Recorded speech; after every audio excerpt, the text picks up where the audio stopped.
दोस्तों, इस बार साल 2025 में पड़ने वाली होली को साधारण समझने की भूल मत करना, क्योंकि ये होली कोई मामूली नहीं बल्कि कुल 130 सालों बाद ये होली आई है।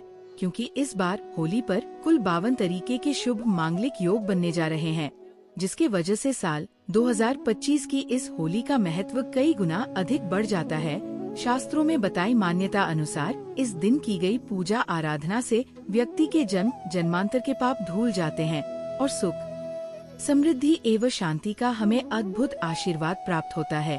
इसलिए यदि इस दिन आप हमारे द्वारा बताए गए तरीके से सही समय और शुभ मुहूर्त देखकर इस चमत्कारी पौधे की जड़ से जुड़ा ये खास उपाय कर लेते हैं, तो यकीन मानिए दोस्तों, आपके जीवन में धारण करने के कुछ दिनों बाद ही आपके जीवन में धन की वर्षा होने लगेगी और फिर आपके जीवन में आपको उन्नति करने से कोई नहीं रोक पाएगा और आपकी हर मनोकामना होगी पूरी खुशियां से भर जाएगा। आपका पूरा घर कुंडली में बैठे सभी ग्रह नक्षत्र देंगे आपका साथ, जिससे आपके जीवन में इतना बैंक बैलेंस बढ़ जाएगा कि 7 पीढ़ी तक बैठकर खाएंगे इस चमत्कारी पौधे की जड़ के चमत्कारों के बारे में।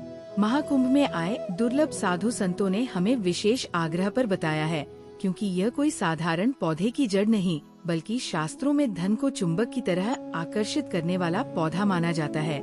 दोस्तों, 130 साल बाद दुर्लभ संयोग में आई इस होली पर अगर आप चूक जाते हैं तो फिर दोबारा आपको 130 वर्षों का इंतजार करना पड़ेगा।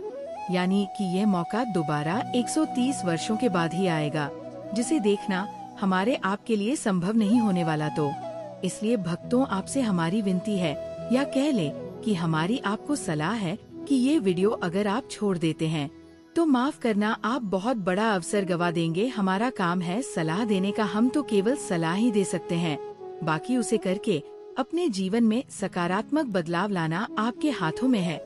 बस हम यही बोलेंगे कि भगवान हर एक व्यक्ति को जीवन में धनवान बनने के लिए कुछ सुनहरे अवसर देते हैं।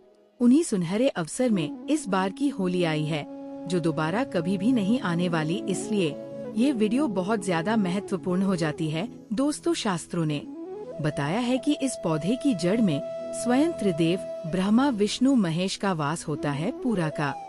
पूरा ब्रह्मांड इस खास पौधे की जड़ में समाया माना जाता है। तो इसलिए दोस्तों, इस अति विशेष एवं दुर्लभ पौधे की जड़ को अगर आप इस होली के दिन लाकर पहन लेते हैं तो इसी से आपका बेड़ा पार हो जाएगा।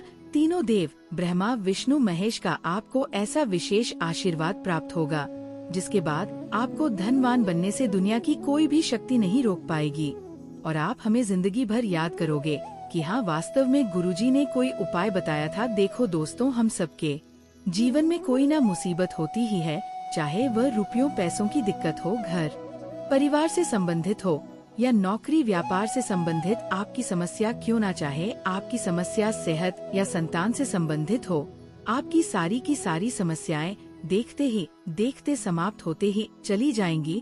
तो दोस्तों, चलिए जानते हैं कि कैसे आपको इस खास पौधे की जड़ को धारण करना है, कौन सा ये पौधा है। सभी जानकारी अभी हम आपको बताने वाले हैं, लेकिन उससे पहले दोस्तों, इस वीडियो को बनाने में एवं साधु संतों से जानकारी प्राप्त करने में हमारी टीम ने बहुत मेहनत की है। इसीलिए हमारे लिए एक लाइक तो जरूर कर दीजिए ताकि हमारा मनोबल बढ़ जाए। साथ ही इस होली पर भगवान भोलेनाथ की अपने जीवन में असीम कृपा प्राप्त करने हेतु कमेंट सेक्शन में जय भोलेनाथ जरूर लिख दें। दोस्तों, ये पौधा इतना चमत्कारी है कि स्वयं भोलेनाथ ने इस पौधे की प्रशंसा करी है। पुराने जमाने के बुजुर्ग लोग इसकी महिमा से बढ़िया तरीके से परिचित होते हैं। इसीलिए जहाँ कहीं भी उन्हें यह चमत्कारी पौधा दिखता है, वह इसे तत्काल प्रणाम करके इससे जुड़ा उपाय जरूर करते हैं। शास्त्रों में बताई गई आज्ञा के अनुसार यदि होली पर आप इस पौधे की जड़ को धारण करते हैं तो स्वयं आपके पितरों का आशीर्वाद आपको मिल जाएगा। भक्तों, आपने अपने आसपास अपामार्ग का पौ, जिसे छिड़छिड़ा भी कहते हैं, इसे आपने भी जरूर देखा होगा। यह पौधा अपने आप में बहुत फायदेमंद माना जाता है। सौभाग्यशाली है वे लोग जो इसकी महिमा को जानते हैं। खुद हमारे शास्त्रों में इसकी महिमा का वर्णन किया गया है। आज मैं लक्ष्मी प्राप्ति के लिए इसका उपाय आपको बताऊंगा, क्योंकि इसकी जड़ में माँ गंगा का और इसके पत्तियों तनों फलों में पाया जाता है ब्रह्मा विष्णु महेश का वास होता है और दोस्तों श्री हरि विष्णु जहाँ प्रसन्न होते हैं वहाँ माता लक्ष्मी स्वतः ही आ जाती है और माता लक्ष्मी जी आती है तो जीवन से सभी परेशानियाँ रोग दुख का नाश हो जाता है। आपके जीवन में आपको उन्नति करने से कोई नहीं रोक पाएगा। आपकी हर मनोकामना होगी, पूरी खुशियाँ से भर जाएगा। आपका घर जीवन आपका खिलखिला उठेगा। कुल मिलाकर धन से संबंधित तो कोई परेशानी होने ही नहीं वाली। आपको भक्तों, आप इस वीडियो को अंत तक जरूर देखिए क्योंकि हम आपको हर चीज बारीकी से बताएंगे। प्रिय भक्तों, चिड़चिड़ा के पौधे की बात करें तो इसे अपामार्ग भी कहा जाता है। आयुर्वेद की माने तो इस पौधे के माध्यम से पेट की लटकती चर्बी, गठिया, अस्थमा, बवासीर, मोटापा, गंजापन, किडनी, इन सभी जैसी 20 से अधिक रोगों का नाश हो जाता है। इसीलिए आप समझ सकते हैं कि ये वरदान के समान है। आपके एरिया में देखते होंगे बूढ़े बुजुर्ग जो है वह बताते होंगे कि इसका इस्तेमाल कैसे किया जाता है। इस पौधे से दातुन किया जाता है, खास रिवाज है। पौधे के बारे में आपको बताएंगे, इसके तने के बारे में बताएंगे, पत्तियों के बारे में बताएंगे, बीज के बारे में बताएंगे, फूल और जड़ के बारे में बताएंगे। हर एक इसका जो पार्ट है वो बहुत ही महत्वपूर्ण है। इसीलिए इस पौधे के बारे में जानना बहुत जरूरी है। थोड़ा सा अगर आप इसे जानते होंगे तो पहचान लीजिए। वीडियो के प्रारंभ में जो पौधा हमने आपको दिखाया है, इसे आमतौर पर आपके आसपास इसे देखा जाता होगा। इसे चिड़चिड़ा जाता है, कहीं कहीं पर आंधी झाड़ा भी कहा जाता है। अपामार्ग की ऊंचाई जो होती है लगभग 60 से 120 सेंटीमीटर होती है। आमतौर पर ये लाल और सफेद दो प्रकार के अपामार्ग होते हैं। दोनों ही प्रकार का फायदेमंद है, लेकिन श्वेत जो होता है, उजला जो अपामार्ग है, वह बहुत ज्यादा फायदेमंद होता है। इसी का उपयोग आज हम आपको बताएंगे लक्ष्मी प्राप्ति के लिए तांत्रिक उपयोग में। लेकिन क्या क्या इसका इस्तेमाल करना है, कैसे उपाय करना है कि आपके जीवन में खुशियाँ आए, पैसे रुपए और गरीबी की जो परेशानी है वह दूर हो जाए। देखिए भक्तों, आज आदमी रुपया पैसा कमाने के लिए क्या कुछ नहीं करता, तो आप 5 मिनट का समय निकालकर इस वीडियो को नहीं देख सकते हैं। भक्तों, ये शास्त्रों में वर्णित जानकारी ही हम आपको दे रहे हैं। भक्तों, अब बात करते हैं कि आपके जीवन में अगर परेशानियां है, धन की दिक्कत है तो वह कैसे दूर होगी। लेकिन सबसे पहले बीमारियों को दूर करने के बारे में जान लीजिए। और हम सत्य कहते हैं कि इसमें से कोई नाना कोई उपयोग आपके आसपास के लोग भी जानते होंगे, आपके एरिया में भी किया जाता होगा। आपके जो बूढ़े बुजुर्ग होंगे वो जानते होंगे इस पौधे का उपयोग कैसे किया जाता है। और हम आपको शुरू से ही बता रहे हैं कि इस पर सभी देवताओं का निवास होता है। अगर शनि की 7.5 से परेशान है तो भी वो दूर हो जाता है। भक्तों, आप जानते होंगे कि शनि की 7.5 जिस पर हो जाती है उसके जीवन में कभी सफलता नहीं आती है। उसको बहुत दिक्कतों का सामना करना पड़ता है, मुश्किलों का सामना करना पड़ता है। तो ये क्षण की 7.5 को भी मिटा देता है, क्योंकि इस पर ब्रह्मा विष्णु महेश का वास पाया जाता है। इसीलिए ये बहुत ही शक्तिशाली पौधा है। कहा जाता है कि समुद्र मंथन के बाद जब देवता और दानवों में युद्ध चल रहा था, उस समय पर जो अमृत की कुछ बूंदे धरती पर गिरी, वह बूंदे इसी पौधे पर गिरी थी। और वह बूंदे अभी जिस स्थिति में ग्रह नक्षत्र है, इन्हीं स्थिति में ही गिरे थे। इसीलिए ये अमृत के समान फायदेमंद है। अब करते हैं हम आपके लिए कि इसका कौन सा वह तांत्रिक प्रयोग है जो होली के दिन आपके के जीवन को बदल करके रख देगा। वास्तु अनुसार लाल अपामार्ग की टहनी से यदि दातुन किया जाए तो व्यक्ति को वाक सिद्धि की प्राप्ति होती है। इसका मतलब है कि वह व्यक्ति जो भी कहेगा वह सच हो जाएगा। जी हाँ दोस्तों, मतलब यदि होली के दिन यदि आप इस पौधे से दातुन कर लेते हैं तो आपके जुबान पर साक्षात भगवान भोलेनाथ विराजमान हो जाए। साथ ही अपामार्ग की जड़ का फाल्गुन महीने की पूर्णिमा तिथि यानी कि होली को प्रातः काल में विधि पूर्वक पंचोपचार पूजन करें और इसे मंत्रों से अभिमंत्रित करके हाथ में बांधे। ऐसा करने से व्यक्ति को बड़ी से बड़ी समस्या से छुटकारा मिलता है। अपामार्ग यानी चिरचिटा को घर में लगाना बेहद शुभ माना जाता है। मान्यता है कि यदि आप श्वेत अपामार्ग को घर में लगाकर सही जगह रखते हैं तो सुख समृद्धि की प्राप्ति हो सकती है। साथ ही श्वेत अपामार्ग के पौधे को जलाकर इसकी भस्म गाय के घी के साथ मिलाकर सेवन करने से संतान सुख मिल सकता है। तो संतान सुख से वंचित दंपति इस उपाय को होली के दिन जरूर करें। वहीं शास्त्रों में दी गई जानकारी के अनुसार अपामार्ग की जड़ को पानी के साथ घिसने से व्यक्ति को वशीकरण की शक्ति प्राप्त होती है।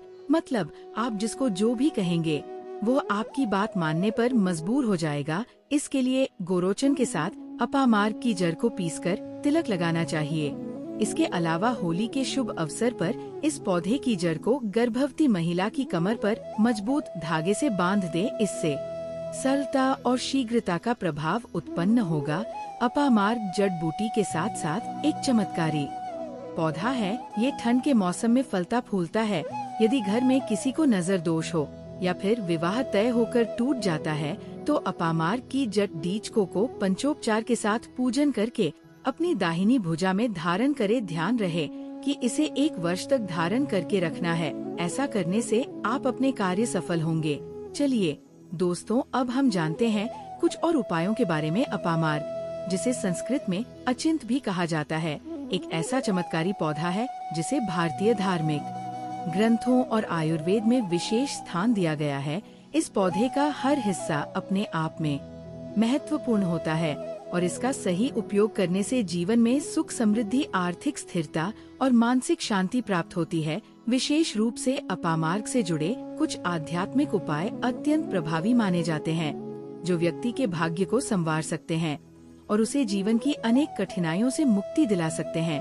इस उपाय को करने के लिए सबसे पहले अपामार्ग का पूरा पौधा जड़ से उखाड़ना आवश्यक है। ध्यान रखें कि इसे पूर्ण रूप से जड़ सहित निकालें, क्योंकि इसका हर भाग इस प्रक्रिया में महत्वपूर्ण होता है। इसके बाद इस पौधे को अच्छी तरह से सुखाने के लिए छोड़ दें। जब ये पूरी तरह से सूख जाए तो इसे जलाने की प्रक्रिया शुरू करें। इस दौरान ये सुनिश्चित करें कि केवल तना या पत्तियां ही नहीं बल्कि पौधे के फल, पत्तियां और जड़ें सभी को एक साथ जलाया जाए।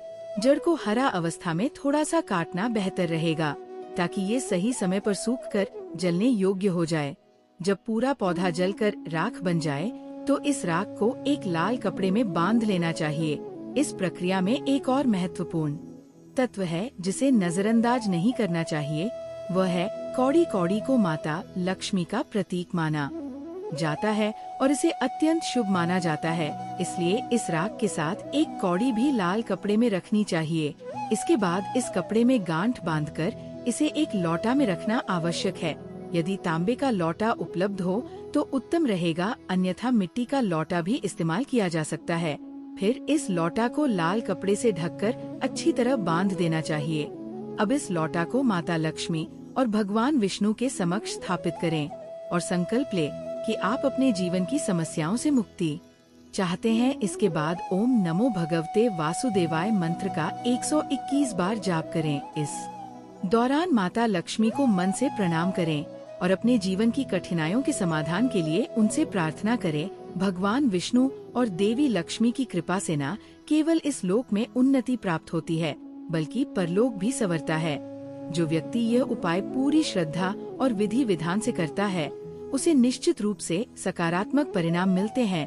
इस उपाय को यदि होली के दिन किया जाए तो इसका प्रभाव और अधिक बढ़ जाता है, क्योंकि ये दिन भगवान विष्णु को समर्पित होता है। इस दिन विशेष रूप से पीले वस्त्र धारण करना शुभ माना जाता है। साथ ही पीले फूल चढ़ाना और पीले रंग का मिष्ठान बनाकर प्रसाद के रूप में बांटना भी लाभकारी होता है। ऐसा करने से भगवान विष्णु की कृपा शीघ्र प्राप्त होती है और व्यक्ति के जीवन में आने वाली कठिनाइयों का समाधान होता है। इसके अतिरिक्त घर में सकारात्मक ऊर्जा का संचार होता है और परिवार में सुख शांति बनी रहती है। अपामार्ग के पौधे से संबंधित कई अन्य उपाय भी प्रचलित हैं।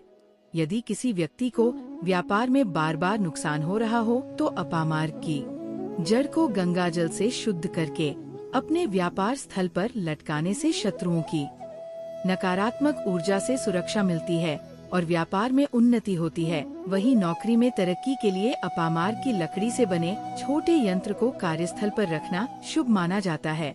उपाय व्यक्ति की प्रतिष्ठा बढ़ाने और वरिष्ठ अधिकारियों का सहयोग प्राप्त करने में सहायक होता है। इसके अलावा अपामार्ग के बीजों को पीसकर हल्दी के साथ मिलाकर देवी लक्ष्मी को अर्पित करने से धन और समृद्धि का मार्ग प्रशस्त होता है। ये एक अत्यंत प्रभावी उपाय माना जाता है, जिसे नियमित रूप से करने से व्यक्ति को वित्तीय स्थिरता प्राप्त होती है और जीवन में धन संबंधी समस्याएं धीरे धीरे समाप्त हो जाती हैं। इसी तरह यदि कोई व्यक्ति कर्ज से बहुत परेशान हो तो शनिवार की रात अपामार्ग की जड़ को सरसों के तेल में डुबोकर काले कपड़े में बांधकर तकिए के नीचे रखकर सोना चाहिए। अगले दिन इसे बहते जल में प्रवाहित करने से कर्ज से शीघ्र मुक्ति मिलती है। ये उपाय उन लोगों के लिए विशेष रूप से फायदेमंद होता है जो कर्ज के कारण मानसिक तनाव में रहते हैं और धन संबंधी परेशानियों से घिरे रहते हैं। अपामार्ग के पौधे के उपयोग केवल न प्राप्ति तक ही सीमित नहीं है, बल्कि ये सुख, शांति और समृद्धि को बनाए रखने में भी सहायक होते हैं। इस पौधे से जुड़े अनेक रहस्य और प्राचीन उपाय हैं, जिनका सही विधि से पालन करने पर चमत्कारी परिणाम देखने को मिलते हैं। यही कारण है कि आयुर्वेद और धार्मिक ग्रंथों में इसे विशेष स्थान दिया गया है। इस पौधे का नियमित उपयोग न केवल आर्थिक संकट से जूझ रहे व्यक्ति के लिए वरदान के समान सिद्ध होता है, बल्कि जीवन में सकारात्मक बदलाव लाने में भी मदद करता है। इस प्रकार अपामार्ग का हर हिस्सा किसी न किसी रूप में उपयोगी है और इसे सही विधि से अपनाने पर निश्चित ही सकारात्मक परिणाम प्राप्त होते हैं। इस उपाय को अपनाकर देवी लक्ष्मी और भगवान विष्णु की कृपा से जीवन में धन, ऐश्वर्य और सुख समृद्धि प्राप्त की जा सकती है। इसके प्रभाव को बढ़ाने के लिए इसे संकल्प और श्रद्धा के साथ करना आवश्यक है। यदि आप इस उपाय को विधि पूर्वक करते हैं तो यह आपके जीवन में निश्चित रूप से एक नई सकारात्मक ऊर्जा का संचार करेगा और आपको आर्थिक, मानसिक और आध्यात्मिक रूप से सशक्त बनाएगा। दोस्तों, आज की ये वीडियो प्रत्येक हिंदू भाई बहनों के लिए अत्यंत ही महत्वपूर्ण एवं लाभप्रद होने वाली है।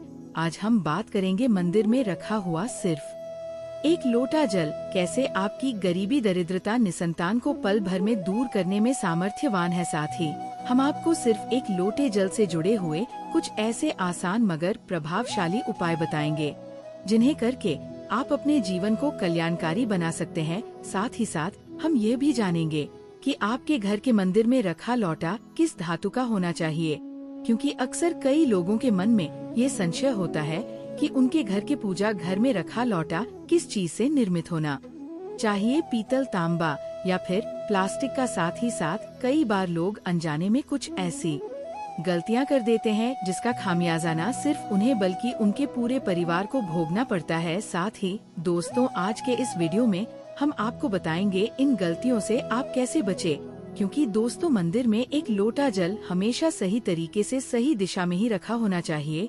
साथ ही बात करेंगे घर के दीपक की कि क्या आपको आपके घर में तांबे, लोहे, पीतल, कांसे, स्टील या मिट्टी का दीपक रखना चाहिए, क्योंकि दोस्तों सही दीपक का चुनाव न करने पर भी घर में परेशानियां उत्पन्न हो सकती है और दीपक की बाती का चुनाव भी जरूरी हो जाता है कि क्या दीपक में बाती रुई की होनी चाहिए या मौली धागे की या फिर किसी और बाती का प्रयोग भी किया जाता है, क्योंकि इन छोटी छोटी बातों की अनदेखी से ही व्यक्ति के जीवन में पितृ दोष, न दोष, काल सर्प दोष या मंगल दोष उत्पन्न हो सकता है, जिसके परिणाम स्वरूप व्यक्ति को आजीवन गरीबी, दरिद्रता जैसी समस्याओं का सामना करना पड़ सकता है। इसलिए दोस्तों, यदि आप अपने एवं अपने पूरे परिवार को स्वस्थ, खुशहाल एवं निरोगी देखना चाहते हैं तो कृपया वीडियो को शुरू से लेकर अंत तक बिना भगाए पूरा जरूर देखना, क्योंकि दोस्तों इस वीडियो के अंदर हमने जो आपको जानकारी बताई है ये कोई मामूली जानकारी नहीं, बल्कि शास्त्रों, वेदों, पुराणों एवं विद्वानों से प्राप्त वो अमूल्य रत्न है जो आपको लाखों रुपए खर्च करने के बाद भी प्राप्त होना मुश्किल है। इसके साथ ही दोस्तों, बहुत से लोग हमसे अक्सर ये सवाल पूछते हैं कि घर के मुख्य द्वार पर जल छिड़कने का सही समय और तरीका क्या है। क्या इसे स्नान के बाद करना चाहिए या बिना स्नान के भी किया जा सकता है, और क्या झाड़ू लगाने से पहले जल छिड़कना चाहिए या बाद में। एक और सवाल जो अक्सर पूछा जाता है वो है, क्या पीरियड्स के दौरान महिलाएं घर के मुख्य द्वार पर जल छिड़क सकती है या दीप दान कर सकते हैं या नहीं, और जब मुख्य द्वार पर जल चढ़ाएं तो इसे अंदर की तरफ से चढ़ाएं या बाहर की तरफ से। फ्लैट या किराए के घर में रहने वाले लोग भी पूछते हैं कि मुख्य द्वार पर दीप दान और जल छिड़कने का सही तरीका क्या है। आज का वीडियो इन्हीं सवालों के जवाब पर आधारित है। सबसे पहले हम ये जानेंगे कि घर के बाहर और अंदर दीपक जलाने के क्या फायदे हैं, खासकर घर के बाहर दीपक जलाने से जो 5 बड़े फायदे होते हैं वह आपको चौंका सकते हैं। भगवान की पूजा में दीपक जलाने का महत्व तो सभी जानते हैं। हिंदू धर्म में देसी घी या सरसों के तेल का दीपक जलाना बेहद ही शुभ फलदायी माना जाता है तथा तिल के तेल का दीपक भी जलाया जाता है। लेकिन भगवान के सामने दीप जलाना केवल पूजा का एक तरीका नहीं है, बल्कि घर के अंदर और बाहर दीप जलाने से घर के समस्त सदस्यों को कई लाभ प्राप्त होते हैं। दीपक जलाने से न केवल आसपास सकारात्मक ऊर्जा उत्पन्न होती है, बल्कि 5 बड़े फायदे भी मिलते हैं। तो आइए दोस्तों, हम एक एक कर सभी फायदों को बारी बारी जानते हैं। नंबर 1 दोस्तों, दीपक का सबसे मुख्य कार्य होता है अंधकार दूर करना। यानी कि जब भी कभी हम दीपक प्रज्वलित करते हैं तो आसपास के वातावरण में उजाला हो जाता है। लेकिन घर में दीपक जलाने से न केवल घर का अंधकार दूर होता है, बल्कि आपके द्वारा प्रज्वलित किया गया यह दीपक आपके घर की नकारात्मक ऊर्जा यानी कि नेगेटिविटी को भी घर से बाहर कर देता है। जहाँ दीपक जलता है वहाँ सकारात्मक ऊर्जा का वास होता है। स्वाभाविक है कि जहाँ सकारात्मक ऊर्जा होगी वहाँ भगवान का भी वास होगा। इसलिए शाम होने से पहले दीपक जलाना शुभ माना जाता है। ऐसे में अब यह प्रश्न उठता है कि दीपक हमें तेल का जलाना चाहिए या घी का। तो देखिए दोस्तों, तेल से जलने वाले दीपक का असर उसके बुझने के आधे घंटे तक बना रहता है, जबकि शुद्ध देसी घी का दीपक वातावरण को करीब 4 घंटे तक सकारात्मक रखता है। नंबर 2, कई साइंटिफिक रिसर्च में यह पाया गया है कि घी के दीपक को जलाने से ऑक्सीजन की उत्पत्ति होती है एवं हवा में मौजूद कई जीवाणु भी नष्ट हो जाते हैं।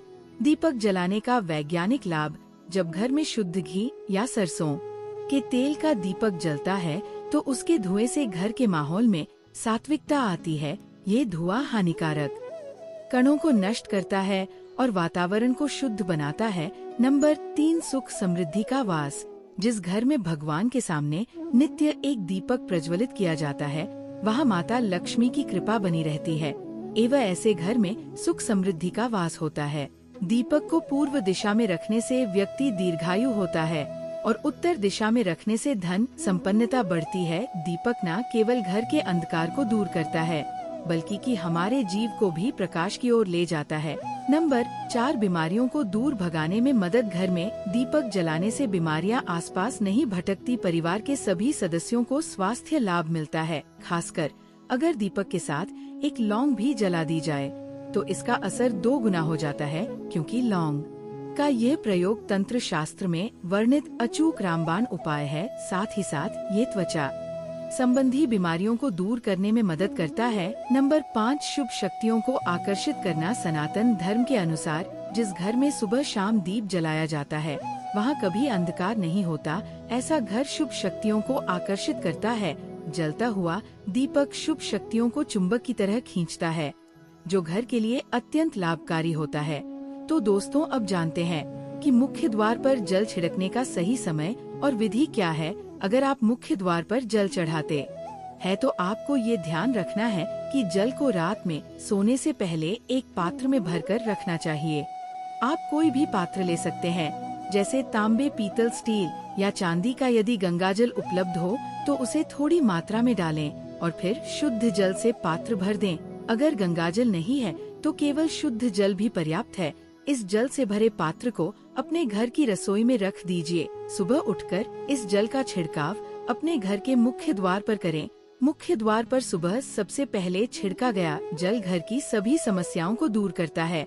साथ ही साथ यदि आप नकारात्मक ऊर्जा, मानसिक परेशानी, आर्थिक तंगी या वास्तु दोष से परेशान हैं, तो ये उपाय आपकी मदद करेगा। रसोई में रखा जल मुख्य द्वार पर छिड़कने से आपके घर की परेशानियां समाप्त हो सकती है। यह उपाय न केवल वास्तु दोष और पितृ दोष को समाप्त करता है, बल्कि तंत्र मंत्र या बुरी नजर के प्रभाव को भी खत्म करने में अत्यंत मददगार। इस उपाय को नियमित करने से घर में सदैव सुख समृद्धि बनी रहती है और व्यक्ति को बीमारियों से भी मुक्ति मिलती है। आपको ये जल सूर्योदय से पहले मुख्य द्वार पर छिड़कना चाहिए। अगर सूर्योदय के बाद आप मुख्य द्वार को अन्य जल से धोना चाहें तो ये कोई समस्या नहीं है, लेकिन ये विशेष जल सूर्योदय से पहले ही छिड़क दिया जाना चाहिए। अब कई लोग पूछते हैं कि क्या ये जल छिड़कने से पहले स्नान करना जरूरी है या बिना स्नान किए भी इसे किया जा सकता है। देखिए, जो जल हम सुबह मुख्य द्वार पर छिड़क हैं, वह एक महत्वपूर्ण उपाय है। इसे स्नान करने के बाद करना आवश्यक नहीं है। सुबह जल्दी उठे, सबसे पहले रसोई में जाए और पहले से रखे जल को लेकर मुख्य द्वार पर जाकर मुख्य द्वार खोले और इस जल का छिड़काव करें। ठीक है ना? अब जल का छिड़काव करते समय अपने पितरों और माँ लक्ष्मी का ध्यान जरूर करें, क्योंकि शास्त्रों में ऐसा कहा जाता है कि सुबह सुबह माँ लक्ष्मी प्रत्येक व्यक्ति के द्वार पर आती है। जिन घरों के द्वार खुले होते हैं और जहाँ जल का छिड़काव किया गया होता है, वहाँ माँ लक्ष्मी प्रवेश करती है। वहीं जिन घरों के आगे गंदगी होती है, साफ सफाई नहीं होती है, उस घर के बाहर से ही माता लक्ष्मी चली जाती है। साथ ही आप जल का छिड़काव करते समय अपने मन में माँ लक्ष्मी से प्रार्थना करें हैं, माँ लक्ष्मी कृपया मेरे घर में प्रवेश करें, मैं आपका स्वागत करने के लिए तैयार हूँ। इसके बाद पितरों का ध्यान करें, क्योंकि घर की दहलीज को पितरों का वास स्थान माना जाता है। जब आप दहलीज पर जल छिड़कें तो आपके पितृ प्रसन्न होते हैं और उनका विशेष आशीर्वाद आपके समस्त परिवार को मिलता है। स्नान करने की आवश्यकता नहीं है, आप बिना स्नान किए भी ये कार्य कर सकते हैं। अब आपके अगले प्रश्न की बात करें, क्या जल का छिड़काव झाड़ू लगाने के बाद करना चाहिए या पहले? इसका उत्तर ये है कि सुबह उठने के बाद सबसे पहला कार्य जल का छिड़काव करना चाहिए। इसके बाद आप झाड़ू लगा सकते हैं। सुबह उठते ही सबसे पहले बिस्तर पर बैठकर अपने दोनों हथेलियों को देखें और माँ लक्ष्मी का ध्यान करें। यदि चाहे तो निम्न मंत्र का उच्चारण कर सकते हैं। कराग्रे वस्ते लक्ष्मी कर, मध्य सरस्वती कर, मूले तु गोविंद प्रभाते कर दर्शन, जिसका मतलब है कि हथेली के सबसे आगे के भाग में लक्ष्मी जी, बीच के भाग में सरस्वती जी और मूल भाग में ब्रह्मा जी निवास करते हैं। इसलिए सुबह दोनों हथेलियों के दर्शन करना चाहिए। फिर दोनों हाथ जोड़कर देवी देवताओं को प्रणाम करें। इसके बाद हाथ से धरती को स्पर्श कर प्रणाम करें और धीरे से अपना दाहिना पाँव जमीन पर रखें। फिर रसोई में जाकर जल ले और मुख्य द्वार पर जल छिड़क समय माँ लक्ष्मी और पिता का ध्यान अवश्य करें। उसके बाद आप अपने घर के अंदर आकर अपनी दिनचर्या जैसे झाड़ू लगाना, स्नान करना आदि सकते हैं। अब कुछ लोगों का ये सवाल होता है कि क्या जल छिड़कने के बाद मुख्य द्वार की सफाई की जा सकती है? तो हाँ, आप ऐसा कर सकते हैं।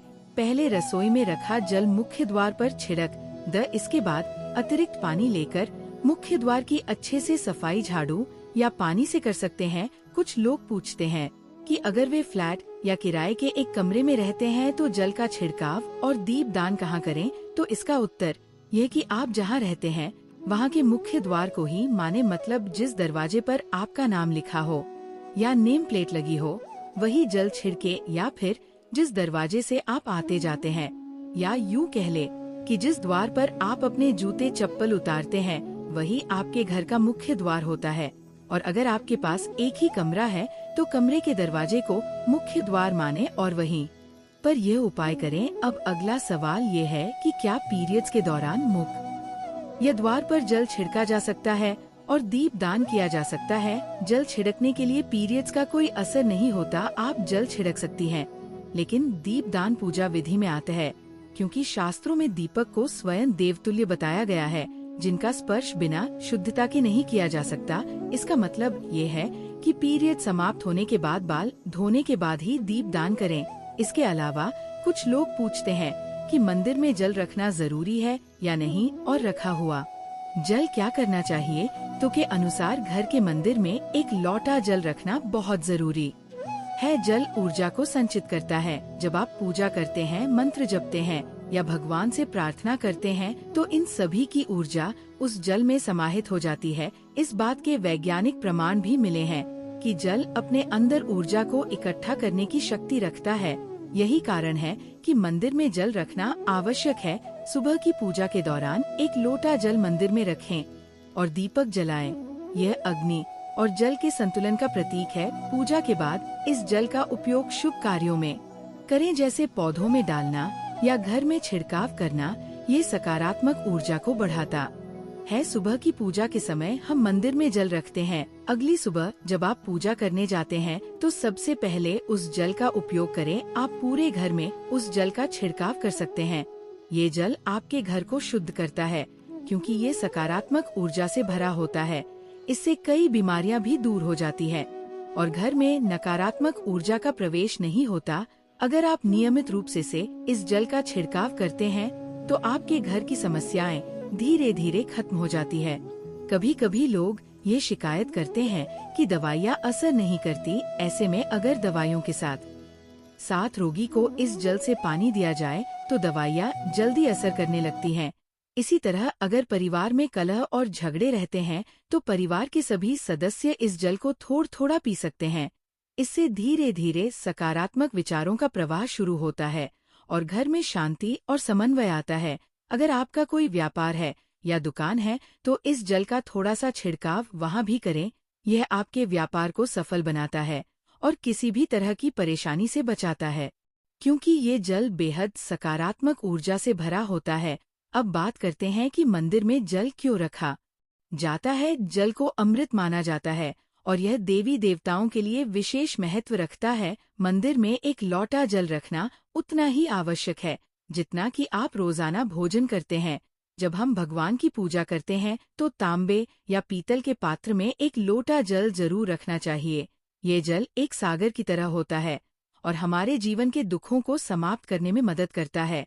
इसी के साथ दोस्तों, पूजा की जगह पर तांबे के लोटे में रखा हुआ जल घर की नेगेटिविटी को दूर करता है और पॉजिटिव ऊर्जा का संचार करता है। घर में तरक्की के लिए भी जल को मंदिर में रखना शुभ माना जाता है। साथ ही जल को शुद्धता का प्रतीक माना जाता है, जो कि आसपास फैली अशुद्धियों को भी दूर करता है। जल के लोटे को हमेशा ईशान कोण में रखा जाना चाहिए।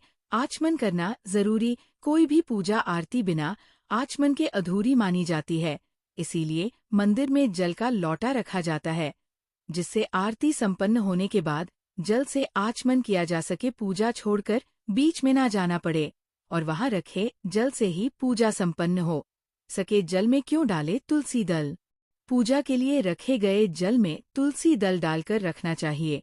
ऐसा करने से जल ज्यादा पवित्र माना जाता है। जल के लोटे में पवित्र नदियों का जल भी मिलाया जा सकता है। इसे घर में छिड़कने से नेगेटिव एनर्जी दूर भाग जाती है और सकारात्मकता आती है।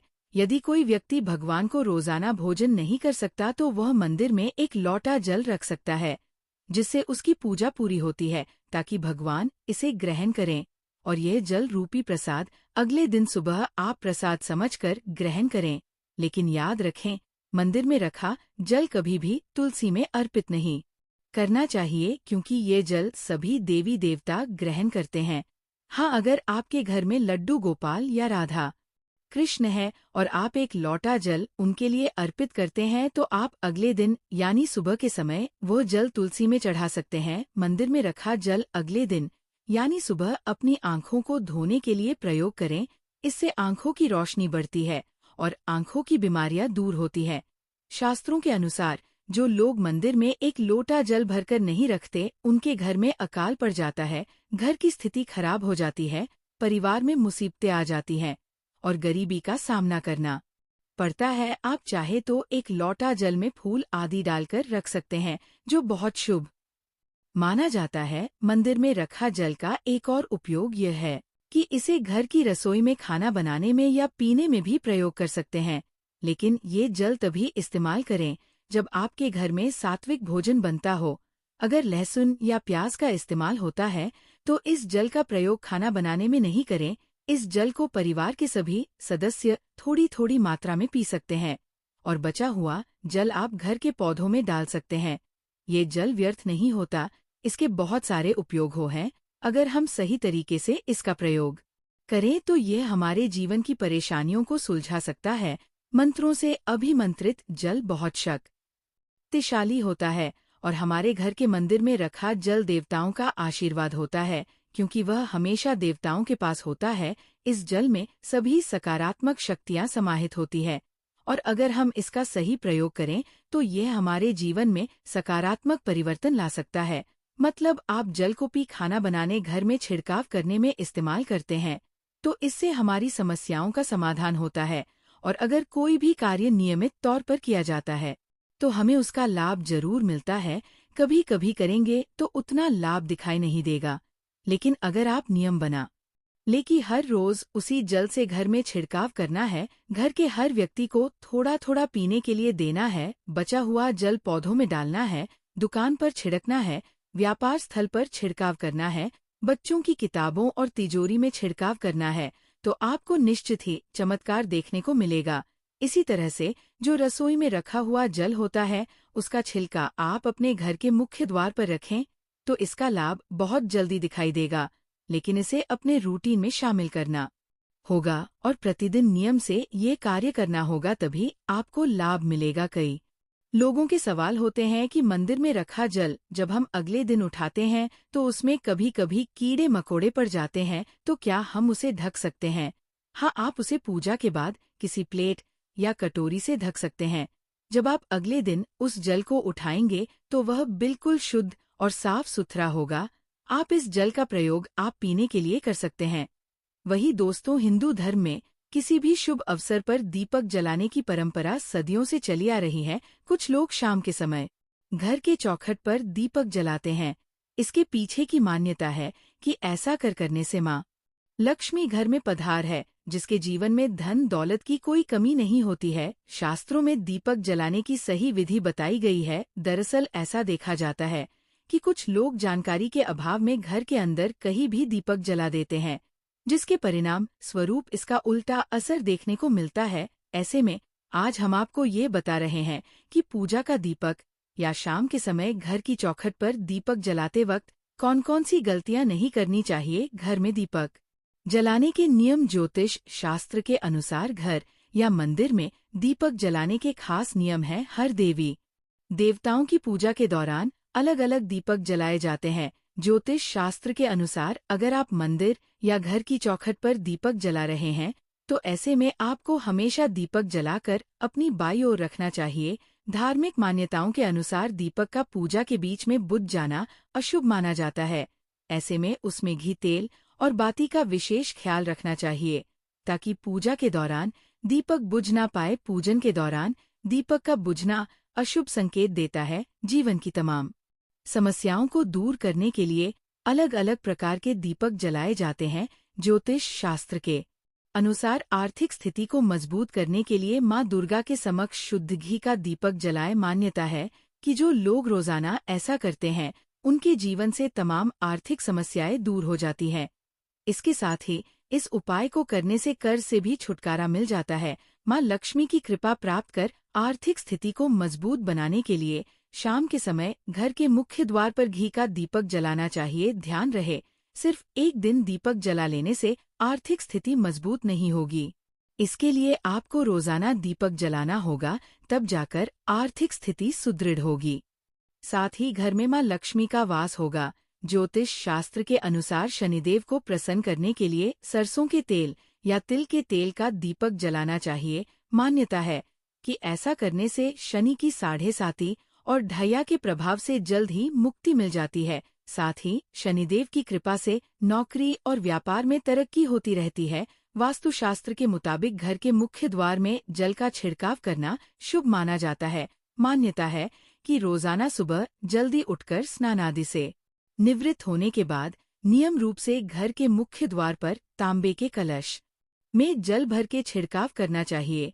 यह उपाय करने से घर में सुख, समृद्धि और धन धान्य की वृद्धि होती है। इससे घर में कलह कम होता है, नकारात्मक ऊर्जा घर से दूर जाती है। ऐसा करने से घर में सकारात्मक ऊर्जा बनी रहती है। वास्तुशास्त्र के मुताबिक घर के मुख्य द्वार पर हल्दी मिले पानी का छिड़काव करना बहुत शुभ होता है।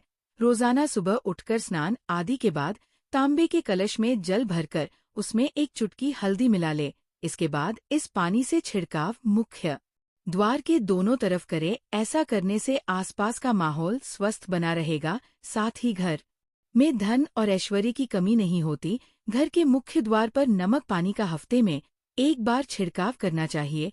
मान्यता है कि नमक से नकारात्मकता दूर होती है। साथ ही रोग दोष आदि सबको नमक के पानी के छिड़काव से दूर रखा जा सकता। इसलिए आप भी इस उपाय को जरूर करें।